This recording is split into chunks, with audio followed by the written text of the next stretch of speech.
White discharge అనేది heavy ఉన్నప్పుడు దాని వల్ల ఎటువంటి అంటే ఎక్కువ హెల్త్ ప్రాబ్లమ్స్ కి ఏమన్నా దారి తీస్తుందా? అవునవును. ఈ వెజైనల్ ప్రాబ్లం కరెక్ట్.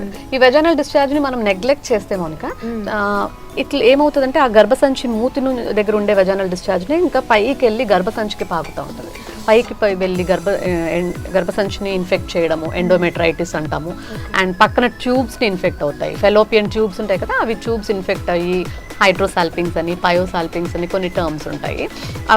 ఆ స్టేజ్కి వస్తుంది. కొన్నిసార్లు ఏంటంటే ట్యూబర్క్లోసిస్ కూడా ట్యూబర్క్లోసిస్ మోర్ కామన్ అనమాట. మన జెనైటల్ ఆర్గాన్స్లో ట్యూబర్క్లోసిస్ వచ్చేది ఎక్కువ కామన్గా ట్యూబ్స్లో. సో ఇంకా ట్యూబ్స్లో వస్తే ఇంకా అది ఇన్ఫెక్ట్ అయిపోతుంది. ఇన్ఫెక్ట్ అయ్యి లోపల బ్లాక్ అయిపోతుంది.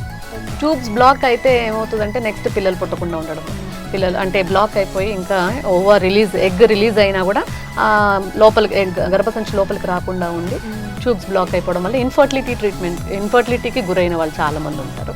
ఒకవేళ ఫామ్ అయినా కూడా పార్షియల్ ట్యూబ్స్ ఏమన్నా ఉంటే కూడా ఏదైతే పిండం ఫామ్ అయిందో అది ప్రాపర్గా గర్భసంచిలో కూర్చోకుండా ట్యూబ్స్లోనే ఉండిపోయి మనకి ఎమర్జెన్సీ కండిషన్స్ ఎక్టోపిక్ ప్రెగ్నెన్సీ అని కొన్ని ఉంటాయి. అవి వాటికి కూడా మనకి లీడ్ అవుతాయి అన్నమాట.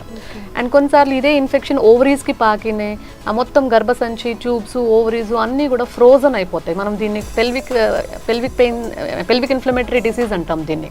అదే ఎక్కువ ముదిరితే ఫ్రోజన్ పెల్విస్ లాగా, అంటే మొత్తం అదంతా టైట్ లాగా ఇన్ఫెక్ట్ అయిపోయి బాగా హార్డ్ అయిపోయి వాళ్ళకి క్రానిక్ రిపీటెడ్గా పెయిన్ వస్తుంది. ఎందుకు వస్తుందో తెలియదు. బ్యాక్ పెయిన్ వస్తుంది, భార్యాభర్త కలిసినప్పుడు పెయిన్ వస్తుంది.